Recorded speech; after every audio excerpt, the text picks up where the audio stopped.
se dan algunas situaciones técnicas, pero gracias por estar acá. Ya inició la grabación, entonces vamos a posteriormente compartir esta grabación. Les damos la bienvenida a cada uno de ustedes. Gracias, como siempre, este es el último webinar de la semana de webinar denominada Cierre de Ciclo 1 2023, que desde la Unidad de Vida Estudiantil se ha realizado con el apoyo de las autoridades de la facultad, con el apoyo de las asociaciones de la Facultad de Ingeniería y Arquitectura también, y además con el valioso apoyo de cada uno de los ponentes que nos han colaborado con estos temas muy interesantes de aplicación para su vida laboral, cuando en su momento ustedes ya, o los que están laborando también, puedan en todo caso aplicar. Gracias. Este día el webinar denominado La subjetividad en el ámbito académico y laboral, que impartirá el ingeniero Mauricio Llame. Él es ingeniero en sistemas informáticos y les voy a comentar un poquito de su experiencia.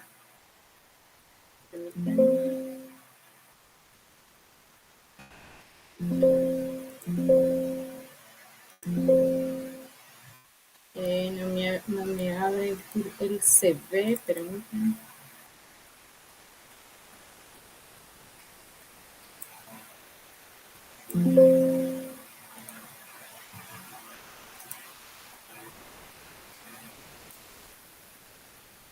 Como les decía, problemas acá técnicos.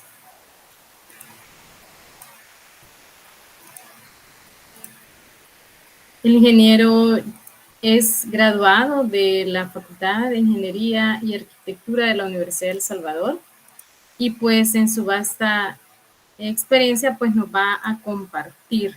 Ahorita no me quiere abrir el documento. Disculpas.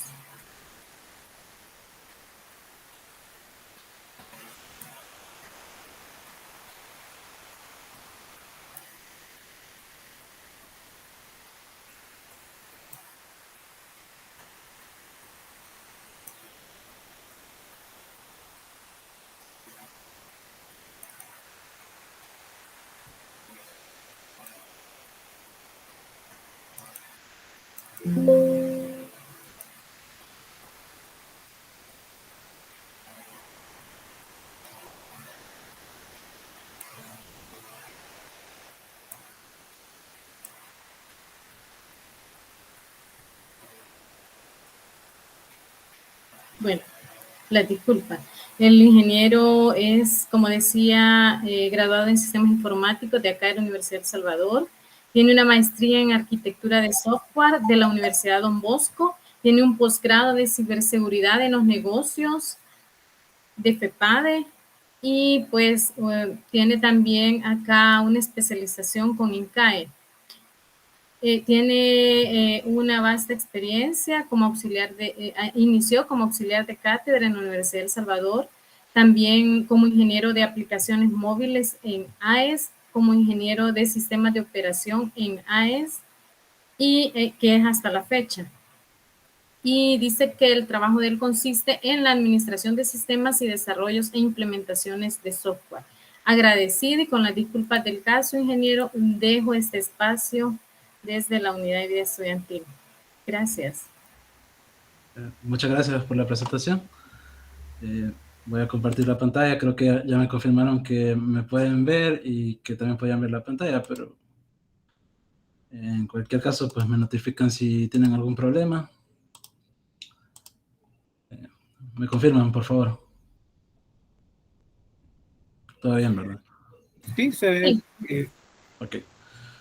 Bueno, con toda esa problemática que tuvimos, que hubo cambio de llamada, ¿verdad? Y pues por todos los problemas técnicos, me voy a permitir unos minutos para entrar en calor y para presentarme. Me llamo Mauricio Llame, trabajo como ingeniero de sistemas de operación aquí en AES El Salvador, aquí cerquita de la universidad. Y bueno, parte de mi vida estudiantil empezó en la UES allá por el 2015, cuando yo no entré en primera, ¿verdad? Me tocó empezar en ingeniería civil y después me tocó cambiarme a ingeniería de sistemas. No salí de primas a primeras, empecé en el 2009 y me pude graduar hasta el 2016. Y bueno, a partir del 2019 empecé con otros estudios después de la universidad, ¿no? Que ya los mencionaron, que era una maestría y un posgrado. Esta es mi primera charla, ¿verdad? Me pidieron ahí un tema que les ayudara a ustedes en su vida profesional y lo enfoqué también a que les pudiera ayudar en su vida estudiantil. Puede ser que no todo le pega el tema de la subjetividad, pero algunas cosas sí, ¿no? Porque sí tenía que mandar el tema y estaba interesado en compartir con ustedes mi experiencia. Entonces, voy a empezar ya con la charla. Si tienen, no sé, una consulta, cómo se manejan las preguntas, no sé si son hasta el final o las permiten durante la charla. Con respecto a las preguntas, ingeniero, si usted lo permite, pueden levantar la mano y hacérsela conforme vaya avanzando la charla. También la pueden ir dejando en el chat y yo posteriormente se las puedo ir leyendo una por una. Ok, entonces hasta el final, y porque yo no puedo ver quién levanta la mano, ¿verdad? Si no hay problema. Okay. Uh-huh.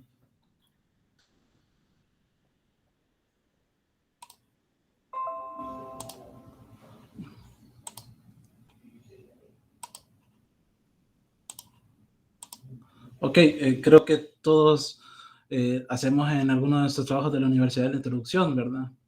Entonces, vamos a encontrar muchas opiniones sobre qué es la introducción en un documento. Y pues si fuera un trabajo en grupo y le consultamos a nuestros compañeros, vamos a tener distintas opiniones. En este caso, le preguntamos al estudiante A, hey, ¿qué es la introducción para vos? Y él dice, es un marco teórico, ¿no? Y eso puede ser porque él vio alguna introducción en algún sitio web y le pareció que así era, ¿verdad? Quizás en el bachillerato sí lo hizo y en algunos trabajos de universidad que usó como referencia vio que la introducción era un marco teórico. Después le preguntamos al estudiante B, para vos qué es introducción, y él también va a tener otra opinión distinta a la del estudiante A y va a decir, es una reseña histórica del tema de investigación. Y después le vamos a preguntar al estudiante C, pues, qué es para él la introducción, ¿verdad? Y él va a decir de que es un resumen del trabajo de investigación. Entonces, si se fijan, para un tema tan sencillo como la introducción, que tenemos que hacerlo en todos los trabajos, pues vamos a tener opiniones distintas. Antes de empezar, ya de lleno en el tema, lo que quería decirle era que además no todo puede ser que pegue en subjetividad, y quizás la charla la orienté en las cosas que a mí me hubiera gustado que me aclararan mis compañeros de trabajo cuando yo hacía o estaba en distintas etapas de la universidad, y también cómo eso va a transicionar en su vida ya profesional y laboral. Entonces, bueno, tenemos que la subjetividad es, a grandes rasgos, es el conjunto de percepciones, valoraciones y conceptualizaciones que son propias de un individuo, como vimos en las opiniones que cada quien tenía sobre la introducción. En este caso creo que tendríamos que eliminarla. ¿Y cómo propongo que lo hagamos? Bueno, primero investiguemos, ¿no? Estamos tratando de identificar qué es lo correcto, qué es la introducción, pues hacemos una investigación sobre qué es. Puede ser que después de eso tengamos algunas diferencias, ¿no? Entonces lleguemos al consenso de que realmente es la introducción para los tres, en caso fuera un trabajo de grupo.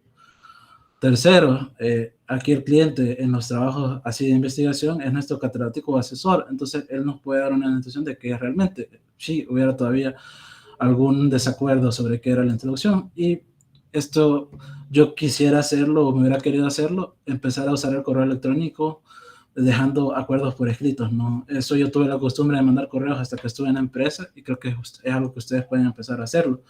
Ustedes pueden usar WhatsApp como medio de comunicación, pero no es formal, ¿verdad? De repente se le llena el chat de memes, empiezan a compartir videos, no, entonces en el correo pueden tener como esa separación sobre qué acuerdos tienen sobre trabajos de la universidad. Cuando llegan al trabajo, pues ya es algo que ustedes van a tenerlo muy habituado y continuado. Entonces, ¿cómo definiría yo la introducción nuevamente si tuviera ese problema? Bueno, primero llegamos al acuerdo con el grupo de que es un resumen del trabajo de investigación. Eso es lo primero. Segundo, yo le delego a alguien que lo va a hacer. En este caso va a ser el estudiante C, que tenía la laptop y que tiene lentes. Puedo ser más específico todavía, porque a veces hay gente que les dejan trabajo y y pues como que se calificaron como por libra, como decían algunos de nuestros catedráticos. No, entonces vamos a decir que va a tener como mínimo una página y como máximo 2. Y por último, no sé a ustedes si les pasó, imprimieron un trabajo y va que el índice no está actualizado y las páginas con el índice no concuerdan. Bueno, hay algunos catedráticos que quizás les van a bajar 0.5 o un punto porque eso es así, ¿verdad? Y creo que todos sabemos que las décimas en la universidad se pelean hasta lo último. Aquí les voy a contar una experiencia personal. Yo tenía que sacar 2 en un evaluado de una materia industrial y saqué 0.5. Entonces, nunca te confiarse y siempre estén peleando esa décima, ¿verdad? Es otro consejo que estoy añadiendo aquí a la charla. Entonces, ya aplicándolo al ámbito académico y posteriormente vamos a pasar a laboral, creo que todos pasamos por estas 4 clases de trabajo. Todos empezamos con ciencias básicas haciendo trabajos de investigación, empezamos haciendo cosas de métodos experimentales, algunos, no sé si ha cambiado el pensum, llegarán hasta física 3, otros llevarán sólidos.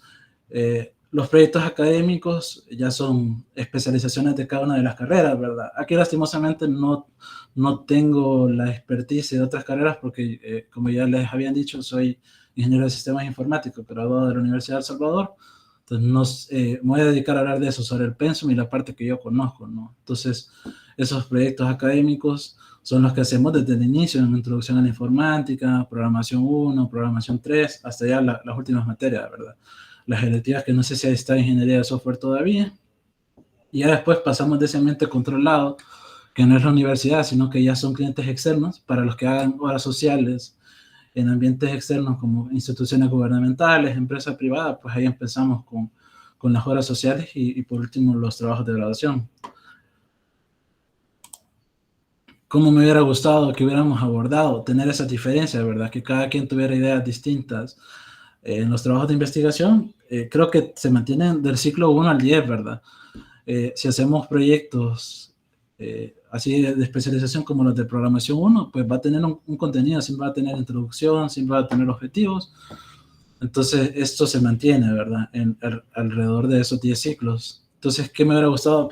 Lo primero es arreglar las diferencias en formatos, ¿no? Quizás a alguno le molesta o le pasa de que se dividen los trabajos y le dicen, bueno, vos vas a hacer la parte 1, la parte 2 y la parte 3, ¿verdad?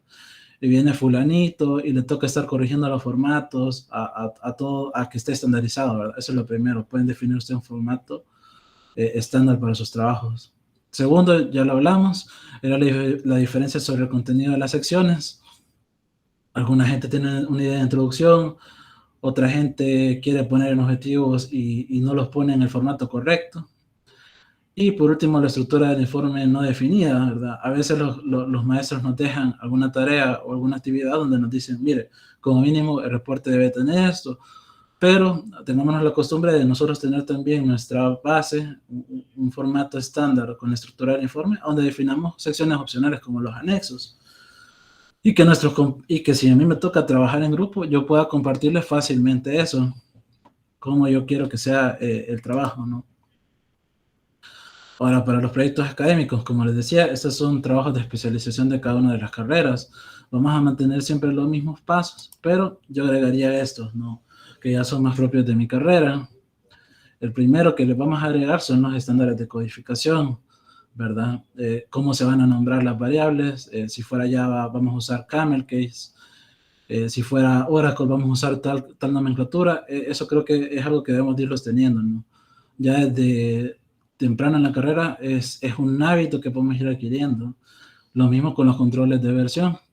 No sé realmente cómo está la población o el público, en qué años académicos están, pero también si yo empezara desde el principio, perdonen por la redundancia, si yo empezara otra vez la carrera, a mí me hubiera gustado que me hablaran de controladores de versión.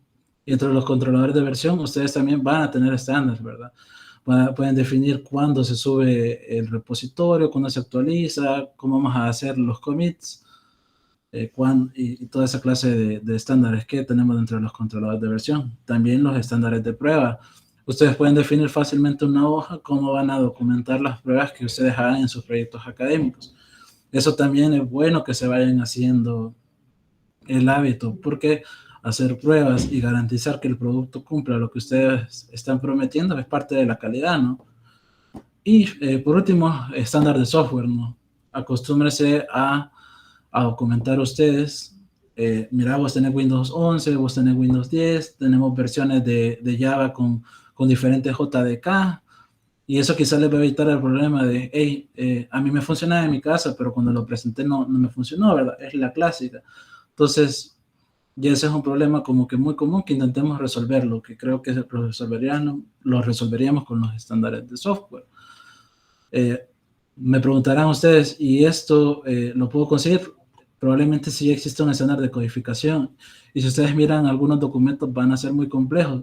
Yo les recomiendo que si están en la universidad, es simple y sencillamente como tener un documento de Word o uno de Excel, donde ustedes se los van a compartir a sus compañeros y van a documentar cada uno de estos estándares. Entramos ya al 7º y 10º ciclo. Aquí vamos a mantener lo mismo, ¿verdad? Aquí probablemente el cliente nos pida una documentación y vamos a seguir usando los mismos estándares de formato, vamos a definir los contenidos y vamos a definir cuál es el contenido de esas secciones. Y aquí yo les agregaría ya una parte más técnica. La vamos a profundizar después, y es la ingeniería de requisitos, ¿no? Es para que unifiquemos la visión del producto con lo que necesita el cliente, y con eso, ¿qué vamos a lograr? Nosotros no estamos imaginándonos qué es lo que el cliente necesita, ni haciendo trabajo de más, y garantizándole al cliente que también va a recibir lo que él ha solicitado. Y por último, bueno, esto es una celebración, ¿verdad? No todos llegan al 11º y el 12º ciclo, que es el trabajo de graduación, y ahí vamos a volver a reutilizar todo lo que ya aprendimos anteriormente. Ustedes hacen este hábito, y para el 11º y 12º ciclo, ustedes van a llegar finos, ¿verdad? Van a llegar ya conforme. Si alguien investigó sobre sobre estándares de formato, perdón, van a encontrar el formato APA. Ya van a tener estándares para formatos de bibliografía, van a tener estándares de codificación, y todo eso les va a facilitar mucho a ustedes cuando lleguen al trabajo de graduación.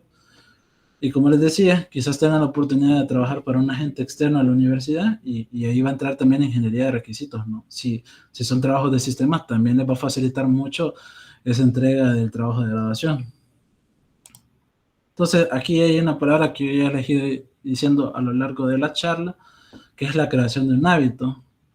¿Y qué es un hábito? Es una conducta llevada a cabo con regularidad, es decir, repetida en el tiempo, que es aprendida y que requiere de poco o ningún compromiso racional, ¿verdad? Esto quizás difiere un poquito con el término, porque tener estos hábitos no es algo que pasa a la noche de la mañana, ni tampoco es algo que les va a gustar. Digamos, si ustedes les piden una tarea de física y tienen que hacer un estándar de formato primero, probablemente no lo guste o lo pasen.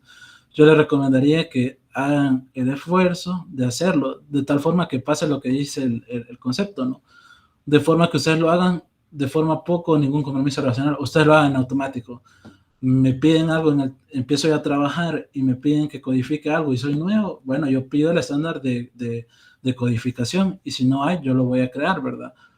Entonces, dentro de la construcción del hábito de nuestro ciclo laboral y académico, ustedes pueden tener beneficios como los siguientes. Primero, van a evitar retrabajos. Ya no le están pidiendo a la gente, no están ustedes reformateando el trabajo de la gente, por ejemplo, el que les decía, ¿verdad? La gente les envía trabajo en varios formatos y después tienen que ustedes que reajustarlo. Eso no lo van a hacer. Imagínense ustedes que están haciendo su trabajo de graduación, y como vimos al principio en el caso de concepto que les puse, viene alguien, ustedes imprimen su trabajo de graduación y no actualizaron el índice. Uy, eso es volver a reempezar el trabajo, volver a hacer las impresiones, y eso pues nadie quiere gastar dinero de más. Si con un minuto que hubieran pensado que tenían que actualizar el índice, se lo habían ahorrado. Una imagen profesional. Créanme, a mí me sorprendería que alguien recién contratado tuviera todo lo que yo les dije. Para mí sería un plus, ya sea para contratación o para una entrevista. ¿Qué más puedo mencionarles ahí? Ya les mencioné las horas sociales y los trabajos de graduación. Si ustedes tienen todos estos hábitos, probablemente sean parte de su networking. Puede ser referencias para encontrar un posterior trabajo. El cuarto, la delegación de tareas. Todos tenemos a alguien al que no le gusta compartir su trabajo, ¿verdad? Siempre tenemos a alguien que viene y dice, no, yo lo voy a hacer. Entonces, no, yo no les recomiendo que sigan con esa forma de trabajo, porque al final en el trabajo ustedes no van a poder hacer todo. De alguna forma u otra ustedes van a tener que empezar a delegar tareas, y pueden hacerlo de esa forma, ¿no? Definiendo estándares y evitando la subjetividad de las demás personas, que la gente no haga lo que quieren. Y el quinto, pues, es una comunicación efectiva, ¿no? A niveles gerenciales, operativos y técnicos, ustedes van a tener una forma de comunicarse con los demás a través de técnicas que nos da la ingeniería de requisitos, que es algo que lo vamos a ver posteriormente. Paso ya al ámbito laboral, ¿verdad? Como ya les decía, parte de mi trabajo fue ser ingeniero desarrollador de aplicaciones móviles y ahora me desempeño como ingeniero de sistemas de operación. Entonces, nuestro trabajo se divide en dos cosas, es lo que hacemos, ¿no? Nuestro día a día, que son la atención de correos y nuestros clientes internos y externos, y aparte de ese día a día, llevamos proyectos. Los proyectos tienen muchas áreas de aplicación. Tienen los estudios de factibilidad, la parte de iniciación, la parte de seguimiento y control. Yo no me dedico específicamente a eso. Esa parte de los proyectos se encarga otra persona en la empresa. Yo me encargo específicamente en el proyecto de capacitar a la gente que va a usar los sistemas, ya sea desarrollos internos de la empresa o adquiridos, y la ejecución, en caso que a mí me toque configurar o construir un nuevo producto. Eso es por eso es que estoy enfocando los proyectos en esas dos actividades centrales. ¿Cómo se ve mi día a día? Yo llego a mi escritorio y empiezo a ver mi correo, ¿verdad? Alguien quizás tenga la curiosidad, porque alguna vez me pasó, yo me reunía a jugar, digamos, jugaba un juego como League of Legends con unos argentinos, ¿verdad? Y ellos me preguntaron, hey, ¿vos qué haces, verdad? ¿Sos ingeniero? Sí, ¿y cómo es tu día a día? Y no hallaba cómo describirlo, hasta que me puse a pensar en esta charla cómo describírselo a ustedes, ¿verdad?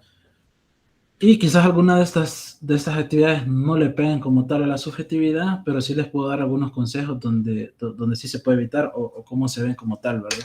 Para que ustedes conozcan cómo es mi día a día y qué son las cosas que yo aplico, ¿no? Entonces voy a empezar con las extracciones. Viene alguien y les piden a ustedes, miren, necesito que me envíe todas las órdenes del 2022. Entonces, yo lo primero que haría si alguien me pide una extracción es que aprendan Excel, ¿verdad? Excel es el día a día, no importa de la carrera que ustedes van a hacer, el Excel es una forma rápida de validar esas extracciones. Y eso me lleva al segundo punto de las extracciones, validen los resultados. Ustedes no saben para qué necesita el gerente la información o los datos, a veces los pide el despacho, ¿no? A veces no sabemos qué fin tienen, pero garanticemos que estamos entregando lo que realmente es, que la cantidad de registros que estamos extrayendo en la base de datos pues sea lo que necesita el cliente y no más ni menos. Segundo, la pregunta incómoda, hey, ¿cuándo me lo vas a entregar? Definan un tiempo. Y cuando yo les digo que ustedes definan un tiempo, ustedes tómense su tiempo para pensar cuánto necesitan para hacerlo, ¿no? Hacer extracciones es algo como desarrollar un software. Ustedes vienen, van a extraerlo, van a probar las consultas y después van a validar que sea correcto el resultado. Entonces, si a mí me dicen la extracción es algo fácil, si es nuevo, no. ¿Por qué? Porque tienen que hacer un proceso de prueba, de validaciones y después liberarlo, porque esas extracciones las van a servir después para alguien que lo necesite en el futuro. Entonces, sobre eso, yo quisiera decirles también que pueden crear carpetas con el nombre de la persona que lo solicita o pueden ponerle el nombre de la persona al archivo que le están enviando. Y así cuando se piden en el futuro, ustedes ya lo tienen bien identificados. Mi segunda parte del día a día son los incidentes, ¿verdad? Administramos sistemas, a veces pasan situaciones que se están fuera de nuestro control y para eso nosotros medimos la incidencia. Acá ya saben que tenemos varias localidades. Imagínense ustedes que tienen un negocio que tiene una sucursal en Sonsonate, otra en San Salvador y otra en San Miguel. ¿Y qué pasaría? Bueno, San Salvador nos reporta lentitud. Entonces, aislemos San Salvador y preguntemos qué está pasando en los otros dos lugares. Y, digamos, quizás les suena o no, pero ya saber que un área es únicamente la afectada nos dice que es problemas de red. ¿Qué más? Cuando ustedes les soliciten o les reporten un incidente, piden la evidencia, ¿verdad? A veces el cliente puede ser subjetivo y sobredimensionar una incidencia. Por ejemplo, alguien les puede decir en un sistema donde despachan órdenes, no están viajando las órdenes, y cuando ustedes le preguntan, ¿Por qué me lo decís? ¿Es una persona la afectada o son varias? Entonces le dicen, es una, ¿verdad? Entonces como que ya vimos de que ahí existe un poco de subjetividad, porque el cliente dijo, hey, tengo toda la gente fuera, cuando en realidad solo era un caso específico. Lo segundo, tengan contactos a la mano. Cuando les reporten un incidente, sepan a quién le van a decir y por qué, cuál es el poder que esa persona tiene. Y por último, tengan una metodología definida. Aquí les puedo decir, por ejemplo, que administramos una aplicación móvil y cuando la gente nos reporta una falla, nosotros ya tenemos el paso a paso. Primero pedimos la captura de pantalla. Esa captura de pantalla nosotros la categorizamos en ciertas incidencias comunes y si no forma parte de esas incidencias comunes, seguimos un paso que es conectarnos al teléfono y hacer el diagnóstico. Y si nosotros no podemos resolver, pues que sigue, reportarlo al proveedor y no lo piensen mucho, ¿no? A veces uno quiere estar ahí resolviendo las cosas y si el sistema lo administra el proveedor, pues mejor lo pasamos, ¿no? Y así ya sabe el cliente que le estamos dando seguimiento. Las validaciones del producto. Aquí es obvio de que los sistemas que adquirimos no nos duran para siempre, ya sea por requerimientos de seguridad, que los sistemas operativos se están volviendo obsoletos. Nadie debería estar usando Windows 7 para tener un sistema de producción, por ejemplo, pero pasa. Entonces nosotros a la par de la evolución del hardware y el software, van evolucionando nuestros productos. Entonces tenemos que validarlo. Entonces cuando nos llega una nueva versión de un sistema, nosotros no podemos decir simple y sencillamente, hey, sí, me parece bien que lo pases a producción. No, eso no pasa, ¿no? Entonces, lo que hacemos aquí es que nosotros identificamos las acciones más comunes del sistema. Esas acciones más comunes del sistema, nosotros les designamos como una forma de evaluar el desempeño. Esto puede ser, por ejemplo, un listado de órdenes que tiene un técnico. Le asignamos una cantidad de órdenes, después le pedimos al que refresque la pantalla y cuando recibe una nueva asignación le preguntamos, nosotros hacemos la evaluación porque pasa por un periodo de prueba. Hey, ¿cuánto tiempo se tardó? Bueno, normalmente se tardaba 5 segundos, pero con la actualización te tardó 5 igual. Entonces, ahí nosotros ya definimos una métrica de desempeño que ya no es subjetiva. Le asignamos un tiempo de espera para la recarga de órdenes y que debe ser inferior o igual al tiempo que tenía la versión anterior. Entonces, ya la decisión de que si el producto fue validado o no, ya lleva pues algunas características bien definidas. Las gestiones masivas, esto es parte de nuestro trabajo como administrador del sistema. Imagínense ustedes que se generan miles de órdenes y que por casualidad a alguien se le fue una coordenada mala. Imagínense si a ustedes les tocaría al técnico o al operario del sistema tener que modificar una por una. El pobre no se va a ir hoy, ¿verdad? Entonces ahí entramos con gestiones masivas. Es parte del poder o responsabilidad que tenemos como administradores del sistema. ¿Y ahí qué podemos hacer? Bueno, por cualquier cosa deberían de respaldar los registros que van a ser afectados por la gestión masiva. Después vamos a validar que esos registros no afecten de ninguna manera la operación. Y pues si la gestión masiva tiene una cantidad de registros muy grandes, probablemente tengamos alguna unidad que nos regule. Aquí en la empresa existe una unidad que se llama atención funcional y nosotros hemos definido que cuando una gestión tiene una cantidad de 1000 órdenes o más, pues vamos a solicitar la aprobación de ellos. Lo digo porque imagínense que ustedes son nuevos, les cae un correo y les dicen, mire, necesito que me actualicen 1000 órdenes. Ustedes lo pueden hacer de buena gente, pero se pueden meter en problemas también. Entonces mantengamos informada a la gente sobre qué estamos haciendo y por qué, y recibir una aprobación, ¿verdad? No es algo que vamos a hacer de primas a primeras. Y eso me lleva a la última parte de nuestro trabajo de día a día como administradores del sistema, y esos son los mantenimientos, ¿no? Los mantenimientos es, por ejemplo, que nos piden a nosotros, hey, vamos a parchar un servidor, hey, vamos a actualizar el sistema. Entonces yo les diría aquí, hagan una guía de prueba, ¿verdad? Después de que nosotros ejecutamos los mantenimientos, vamos a probar, por ejemplo, aquí ya no son acciones comunes del sistema, sino que lo probamos a nivel de infraestructura. Revisamos que los servidores estén funcionando, que los servicios estén activos y que esos servicios ejecuten la tarea que deberían de hacer. Informamos de mantenimiento, ¿verdad? No es porque a mí se me ocurrió hacer el mantenimiento el lunes, lo vamos a hacer el lunes. No, fíjense que no hayan eventos importantes. Por ejemplo, Si fueran sin man, ustedes no van a hacer un mantenimiento 2 días antes de Navidad, ¿verdad? Porque es probablemente el tiempo en que la gente quiere comprar. Y eso tienen que informarlo, ¿no? Cuando ustedes hagan un mantenimiento, tienen que saber las áreas afectadas e informarlas qué es lo que van a hacer.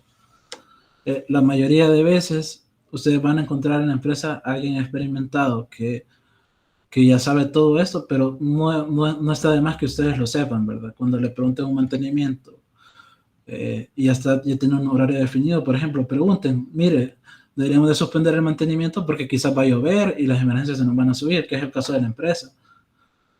Y así, ¿verdad? Esto que tengan ustedes una vista de más, pues no está mal, ¿verdad?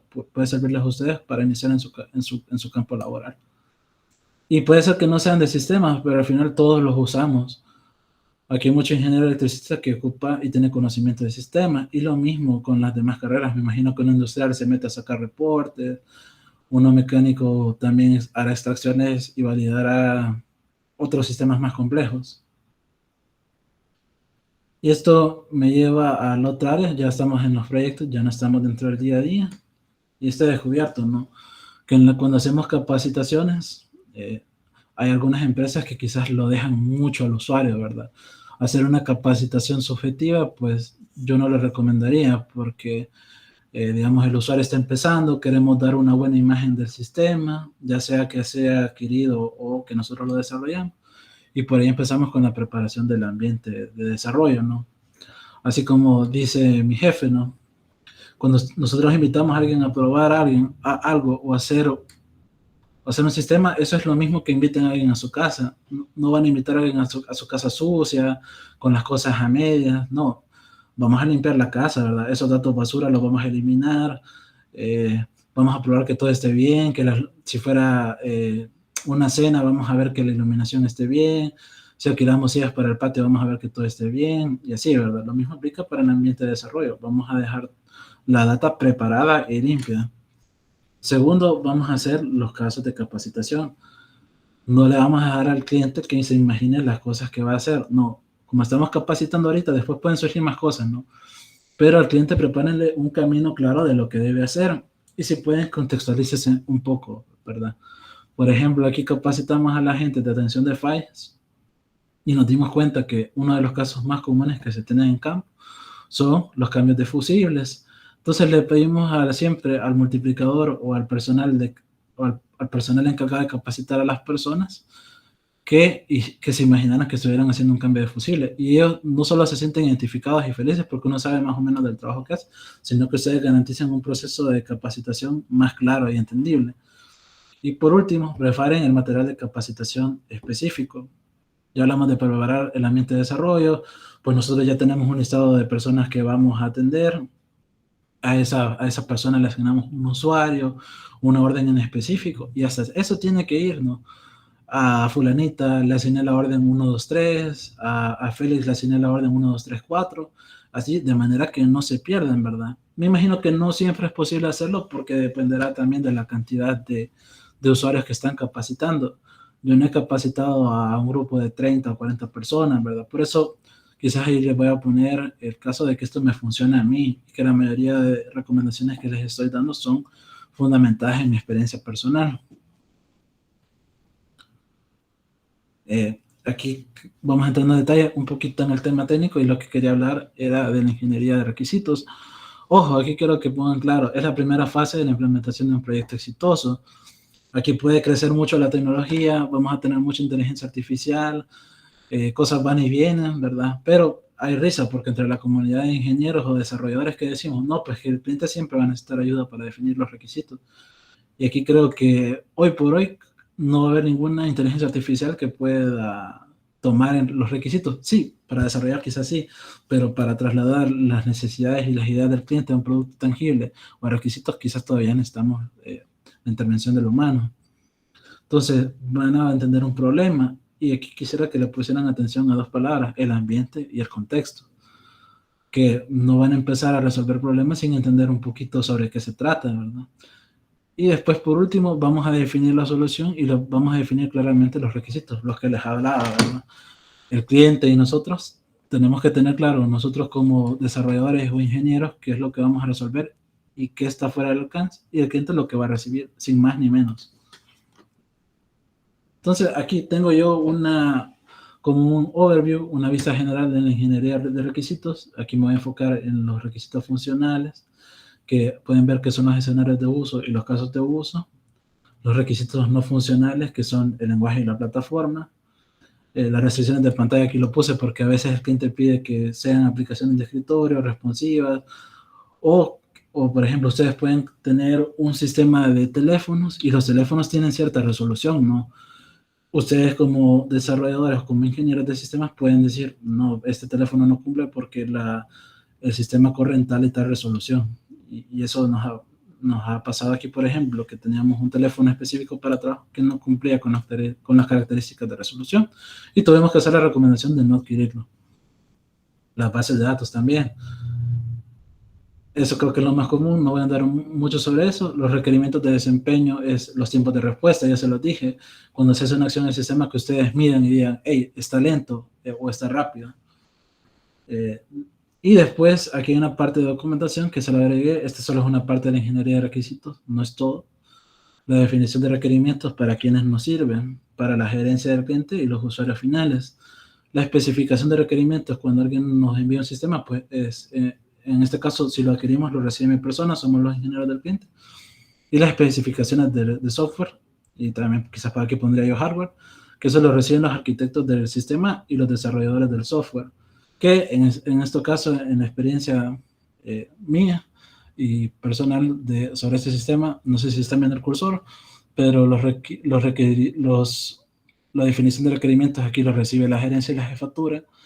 La especificación de requerimientos lo recibimos la gente que trabajamos en operaciones y las especificaciones de software lo recibe el área de TI infraestructura, ¿verdad? Que es la estructura funcional que tenemos aquí en la empresa para desarrollar esos proyectos.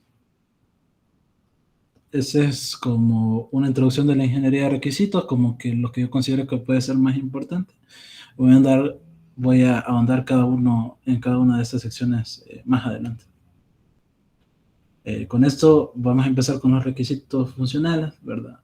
En los casos de uso, sobre todo, en que nos ayuda a evitar la subjetividad. Les voy a presentar más adelante un caso de uso real, donde vamos a ver cómo se omiten las subjetividades. Por ejemplo, vamos a ver secciones como los prerequisitos, las postcondiciones y las validaciones que se deben de hacer para evitar que la gente que desarrolla se invente o crea que debe agregar más, ¿verdad? No, solo hacemos lo que dice el caso de uso. Y segundo, vamos a hablar de los requisitos no funcionales. Eso también parece algo lógico, como decía mi catedrático de ingeniería de requisitos, es que parece que es complejo. No, pero son cosas y decisiones sencillas que cualquiera puede tomar.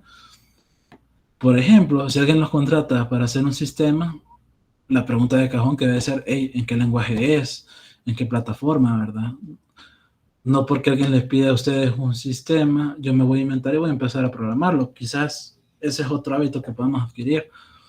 Viene alguien y nos pide algo y nosotros decimos, sí, mañana o en 1 hora te lo entrego. No, detengámonos a pensar aunque sea unos 10 minutos sobre lo que nos ha pedido y cómo lo vamos a resolver.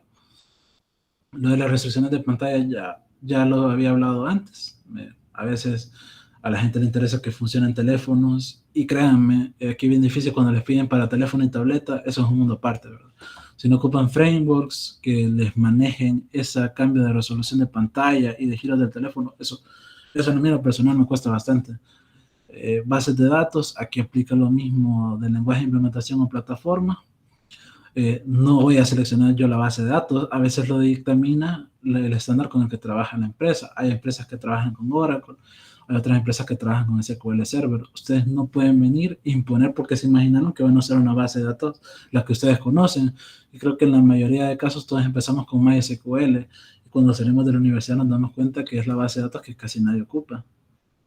Y los requerimientos de desempeño, que son sumamente críticos. Las dos cosas son críticas. Y quiero que vamos a ver después cómo los requisitos funcionales nos pueden impactar, ¿verdad? Y cómo si no los analizamos bien con un caso real, los problemas que nos pueden acarrear. Entonces voy a empezar ahorita con un ejemplo de requisito funcional. Les dije de que era importante tener una idea del contexto del ambiente donde se ejecuta la solución. Aquí se le puede dar una medio contextualización sobre lo que vamos a ver. Vamos a ver cómo se ejecuta un cambio de medidor. Aquí quisiera... Creo que miren el puntero láser, ¿verdad? Entonces las órdenes... ¿algún moderador si me confirma si se mira el punterito? Sí, se ve el puntero, está en sistema comercial en este momento. Okay. Muchas gracias.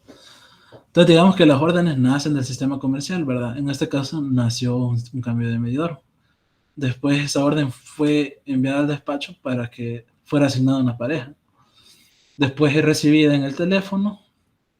Ya viene aquí le decimos pareja, ¿verdad? Una pareja comercial es el motorista y el liniero que atiende la orden. Entonces viene el liniero y documenta la orden en el teléfono. Documenta los materiales que se usaron y después documenta los datos que solicita el cierre de la orden. Y son sistemas distintos. El Mobile Workforce Management y el sistema comercial están separados y conectados por una interfaz. Por motivos de abstracción yo no lo puse aquí. Pero entonces ya aquí los datos y los materiales viajan al sistema comercial para ser descontados y documentar el cierre de la orden. Entonces parece no tan complicado, pero sí que si le ponemos un poquito de mente, pues esto se puede documentar de la siguiente forma, ¿no? Primero, lleven un control de las versiones del requisito, o en este caso es un requisito funcional, que por ser la versión 2, significa que ya sufrió 2 cambios. ¿Por qué llevamos el control de la versión o los cambios que ha sufrido? Porque si están haciendo un cambio muy frecuente en el caso de uso, es que probablemente necesite revisión, ¿verdad? O sea, ya le pueden decir al cliente, mire, ya vamos por la versión 10, quizás usted necesita madurar un poquito lo que necesita y después hacemos otro análisis. Aquí cómo evitamos la subjetividad. Aquí podríamos evitarlo a la hora de las pruebas, ¿verdad?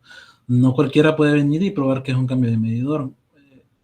¿Qué es lo primero que tendría que tener una unidad operativa si quisiera ejecutar este caso de uso? Bueno, tendría que tener una orden comercial. Debería ser un usuario autenticado. No podemos hacer un cambio de medidor si no tenemos materiales en nuestro inventario. Allá les mandé que se notificaba los materiales que se usaban a la hora de cerrar una orden. Y ya sea, aunque no sea, como les digo, el inventario tiene que ser reflejado en la unidad operativa a nivel del sistema, entonces tiene que hacerlo. Debemos de validar también que la unidad tenga la capacidad de hacer ese cambio de medidor, porque no hay parejas que tienen cambios de medidores. Una pareja de atención de fallas no puede tener un cambio de medidor, por ejemplo, ¿verdad? Se trata de que tengan configurada esa competencia también en el sistema. No solo eso, sino que les mencionaba que había como una interfaz entre el despacho y el sistema comercial. Entonces, pues ahí tendría que estar esa orden configurada, porque no basta que viaje porque sí, tiene que estar configurada ahí también. Y por último, tiene que existir ese espejo, ¿verdad? A la orden del sistema comercial también debería existir en el Workforce Management. Eso es como que con esto bien claro, tenemos bien definido cómo vamos a hacer las pruebas. También lo podemos ver con el flujo principal. Y aquí pueden darse algunos flujos alternos, como por ejemplo que la unidad de trabajo pone la orden, porque ese es otro error que tenemos cuando construimos modelos o vemos casos de uso. Vemos el más sencillo o el central, pero a veces podría pasar esto, ¿no? Pasan emergencias, llueve y no siempre se pueden ejecutar los trabajos. Y aquí vienen las poscondiciones. Esta puede ser una ayuda para el desarrollador. Entonces nosotros le decimos, mira, cuando se cierra esa orden, quiero que le quites ese medidor del inventario a la pareja. Segundo, ese medidor tiene que estar en el sistema comercial también. Y aquí podría haber, ya hablamos de mente de contexto, a nosotros nos auditan las entidades reguladoras como CIGED, ¿verdad? Y CIGED nos puede pedir, por ejemplo, que el medidor retirado lo tenemos que almacenar en cierto lugar. No solo porque estamos retirando el medidor va a desaparecer, se guardan los consumos y se guardan dentro del histórico en el sistema comercial. Aquí hay otra orientación que le podemos dar al desarrollador como tal para evitar que la gente se invente cosas. Todo esto lo hacemos para evitar que el desarrollador venga y se tenga que inventar por condiciones. No, le decimos claramente lo que tiene que hacer. Entonces aquí hemos puesto algunas validaciones como que si la pareja no tiene medidores que muestra un mensaje de error. Y agregamos otra cosa, que si se superaba el 200% del consumo, pues que mostrara un mensaje, ¿no? Porque esa es una situación ya anómala que pues quizás se atiende con otras instancias, ¿verdad? Y todavía para ser más claros y evitar que el desarrollador tenga que inventarse qué es el consumo, ahí especificamos qué es el consumo, que sería la lectura actual menos la lectura anterior. Todavía evitamos más que el desarrollador diga, mire, ¿y qué es el consumo, verdad? Y él tenga que inventarse que va a construir un servicio o una forma de consultar la base de datos para consultar todos los históricos. No, en ese caso solo hemos limitado que va a ser la lectura anterior menos la lectura actual menos la anterior, y eso va a ser el consumo. Y ahora quisiera que viéramos un caso de requisitos no funcional donde sí sabemos que es un requisito no funcional y ya vimos también que había requisitos de desempeño. Imagínense ustedes que los contratan para crear una interfaz que va a procesar pedidos de comida, ¿verdad? Entonces ustedes definieron que la interfaz tiene que procesar 12,000 pedidos diarios y después dividieron esos 12,000 pedidos diarios en 12 horas. Permítame, voy a tomar un poco de agua. Y después esos pedidos por hora los dividimos en minutos y van a salir como 8.33. Estaba haciendo el cálculo ayer y son 9 minutos aproximadamente que se van a tardar por pedido. Ustedes les puede parecer bien esto y abajo ya les puse la respuesta que si está bien o mal. Si ustedes adoptaran esta clase de análisis, ustedes se van a dar cuenta de que si fuera el almuerzo y de repente le llegan 2,000 pedidos, el sistema va a tardar 3.7 horas en procesar todos los pedidos. Imagínense. Y más lo que se van acumulando, porque solo analizamos 2,000 pedidos en el almuerzo, más los que se fueron atrasando. Imagínense ustedes, van a haber pedidos que van a ir llegando hasta la medianoche, porque sí, alcanza la capacidad de los 12,000 pedidos diarios, pero no tomamos en cuenta eso, los picos. ¿Ya? ¿En qué puede afectar eso? Pueden tener ustedes riesgo reputacional, clientes bravos, les van a atacar en Twitter, les van a llenar el Facebook de malos comentarios, ¿verdad? Entonces, y no solo eso, quizás probablemente estén perdiendo dinero, porque están perdiendo fidelidad al cliente y probablemente hay gente que quizás quiera cancelar un pedido porque yo pedí mi almuerzo a las 2 y va a llegar hasta las 4, entonces yo voy a estar molesto y otra gente va a pedir el reembolso, ¿no? Aquí ya casi para ir finalizando esta parte de ingeniería de requisitos, me quería centrar en esto, que es como la parte de la documentación. La definición de requerimientos está escrita en lenguaje natural, o sea, un gerente no le va a hablar bases de datos, no le va a hablar precondiciones y poscondiciones, quizás sí, porque están bien escritas, pero no la parte de codificación. Y esta parte de la definición de requerimientos, ¿para quién va a ser útil? Para la gerencia del cliente y los usuarios finales. La especificación de requerimientos, ¿para quién le sirve? Para los ingenieros del cliente, ¿verdad? Ya son temas de configuración o cosas propias del sistema que están implementando. Y las especificaciones de software, pues ya son para la área de infraestructura, que son arquitectos del sistema y desarrolladores del software. Aquí lo que quiero que vean es que sí estamos evitando la subjetividad en estas partes porque le estamos diciendo a cada uno de las personas, no importando el nivel de la empresa o su labor, estamos unificando con los gerentes que le vamos a entregar.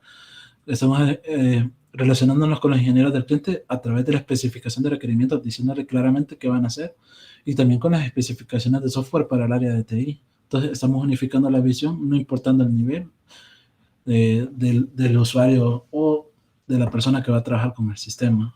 Es una forma de unificar. Para diferentes personas tenemos diferentes documentaciones. Así como dicen, así es el sapo, así es la pedrada, ¿verdad? Que aplica para precios, pero creo que también aplica aquí porque al gerente le interesa esto, al ingeniero le interesa esto y al área de infraestructura le interesa esto. Subjetividad, cuando sí, cuando no, ¿verdad? Quizás no siempre es malo ser subjetivo. Yo creo que a medida uno se inserta más en la cultura organizacional de una empresa, esa subjetividad se va acercando a una solución que realmente es, pero como se trata de que somos nuevos, estamos entrando al ambiente laboral, entonces creo que ahí sí se va a ir volviendo acertada. Y también es bueno usar subjetividad cuando ustedes están explorando una herramienta o una solución. Entonces van generando prototipos en base a su idea de lo que piensan y en base a ese prototipo modelo el cliente lo va refinando y van trabajando juntos. Sobre eso quisiera agregar que dependerá también de sobre en qué lo están desarrollando, ¿verdad? Y aquí el clásico ejemplo es que no pueden subir, por ejemplo, todos sabemos, creo, que los carros tienen una computadora y esa computadora corre un sistema. Ustedes no pueden estar jugando con un programa que va a servir para una computadora de un carro, porque el carro no va a tener una forma de actualizar ese software, ¿verdad? O va a ser muy complicado de hacerlo. En cambio, cuando tenemos otra clase de tecnología, ahí sí podemos hacer, creo que alguien habló ayer de agilidad y no sé si les puso este ejemplo. Trabajan con prototipos y los van refinando, ¿no? Entonces ahí creo que sí, ahí sí vale la pena la subjetividad. Entonces, en resumen, no vale tanto hacer subjetivo cuando tenemos poca idea de lo que estamos haciendo, lo que estamos conociendo en la empresa, no tenemos mucho el conocimiento del ámbito, del contexto en el que nos movemos. Bueno, la bibliografía de esta charla, pues la tomé la inspiración de hablar de subjetividad, pues fue de la clase de Ingeniería de Requisitos en la Universidad de Don Bosco, la impartió el ingeniero Luis García, y claro, ¿verdad? Esto aplica a mis experiencias personales. Como les decía, quizás hay otra gente que ha capacitado un número más grande de personas, o su día a día es diferente al mío, pero creo que es más o menos lo mismo, ¿no? Al final todos nos dedicamos a atender nuestros correos, que son nuestro día a día, y a la par llevamos 2 o 3 proyectos. Quizás les queda a ustedes la pregunta si esta charla fue subjetiva. Sí, creo que esta fue una charla subjetiva, fue basada en mi experiencia personal. Así que les doy las gracias por prestarme atención, ¿verdad? Por dedicarme su tiempo. Sé que el final del ciclo pasan muy ocupados, no sé si ya salieron, entonces gracias por escuchar esta subjetiva charla, ¿no? Que sí, al final yo también fui víctima de la subjetividad, ¿verdad? Pero para compartirles a ustedes este conocimiento y experiencia que tengo. No tengo nada más que agregar, eso sería todo. Muchas gracias. Recuerden que si hay preguntas, las pueden dejar en el chat, pueden activar su micrófono de igual manera y siéntense en la libertad de hacer si tienen alguna duda, ¿verdad, ingeniero? Sí, no hay problema.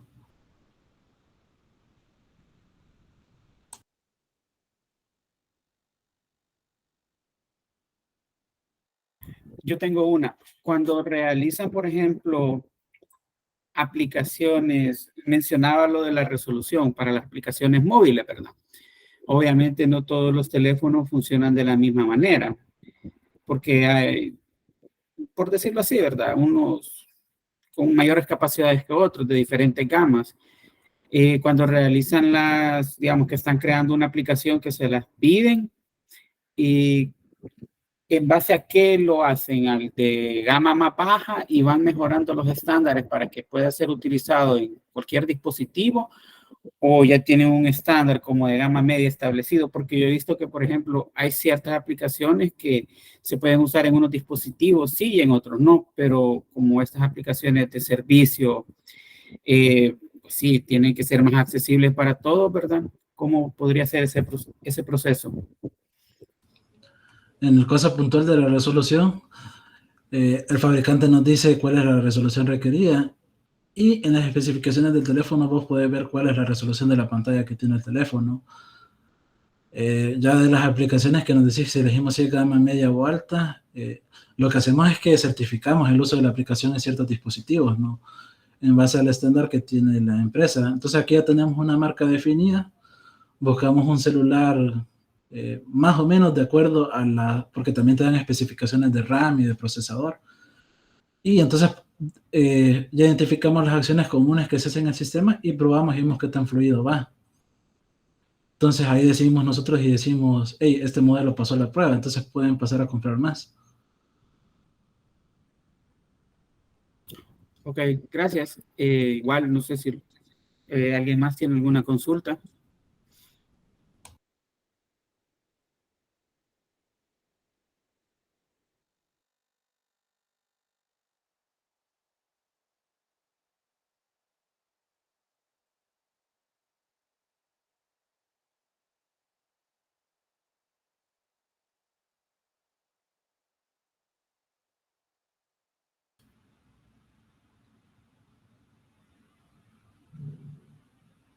Bueno, al parecer sí quedó clara toda la charla, fue bien objetiva. Bueno, gracias.